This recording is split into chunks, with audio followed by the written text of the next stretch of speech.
Welcome to 365 Christian Men, where every day we aim to inspire and encourage with real-life stories about men. March 19th, J. Bradley Thompson. Thompson was a musician and a composer whose determination allowed him to write music and lyrics even as ALS was robbing him of his muscle control. Here's his story. You're on a mission from God. Make every moment count. With life support machines doing their jobs, J. Thompson sat motionless in a wheelchair, and about 25 children mulled about the church sanctuary. His 4 daughters were there. The kids were about to rehearse the second and final children's musical Thompson had composed. It was a compilation of Old Testament stories. From the bottom of the steps leading to the stage, the producer shouted, "Places, everyone. Does everyone have their lines?" Thompson chuckled.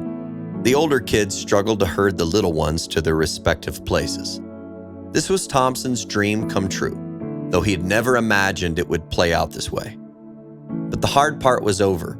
The music had been composed, the lyrics had been written, the lines had been assigned. His only job now was to sit back in his Superman pajama pants that matched his playful spirit and watch his vision come to life. There had been a time when Thompson could sit down at a piano and play anything. But now he was at the end of his battle with ALS, a disease that eventually leaves people unable to speak, eat, move, or even breathe. When he composed his first children's musical 2 years before, he still had the use of the right side of his body, and he could still speak. "I want to show ALS patients that you can keep doing things," he'd said. "You don't have to sit around your house and wait to die." But for this second production, the process had become much harder, and he had needed more help, and no one was sure he would live long enough to finish it. With the glow of his computer screen on his face, Thompson laid in his bed. With determination, he scanned the on-screen keyboard in front of him. With the help of special software and a computer-mounted camera, his eyes selected the letter he wanted. His lips moved to grasp a special joystick to shift the cursor in his composition program. Using a clicker tucked into his hand by his wife, TJ, Thompson selected a note and placed it on the staff. Sometimes a single sentence took 10 minutes to write. But with the mission God had put on Thompson's heart and his insistence upon making every moment count, each exhausting stare and click eventually produced 33 pages of material telling God's story from the viewpoint of an innocent child. On a sweltering early August evening in 2009, Thompson sat in the audience, front row. A miniature version of Adam and Eve took the stage. From out of sight, the disembodied voice of God boomed. "What do you think of life, Adam?" God asked. "Well, it's quite hard and a little boring," Adam answered, "and well, a little lonely too." "Don't worry," God replied. "I've been working on a solution to all of these problems. I'm going to create a woman.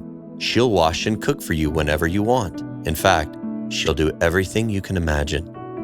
"That sounds great, but how much will this woman cost me?" Adam inquired. God, with a price already in mind, replied, "I was thinking an arm and a leg." Frowning, Adam rolls the dice. "That sounds a bit steep," he says. "What can I get for a rib?" Laughter and applause filled the room. Thompson was delighted, knowing the Lord had used him to glorify God in his last days.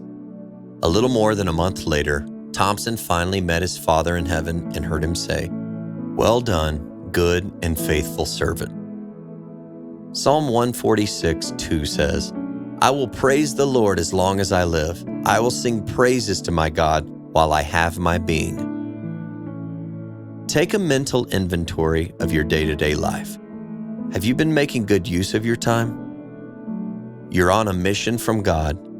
Make every moment count.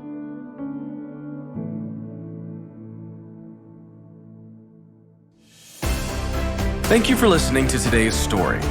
Every day of the year, our hope is to inspire you with real-life stories of faithful men who have gone before us. Hebrews 12:1 says, "Therefore, since we are surrounded by so great a cloud of witnesses, Let us lay aside every weight and the sin that so easily ensnares us. Let us run with endurance the race that is set before us. Join us tomorrow for another story at 365christianmen.com.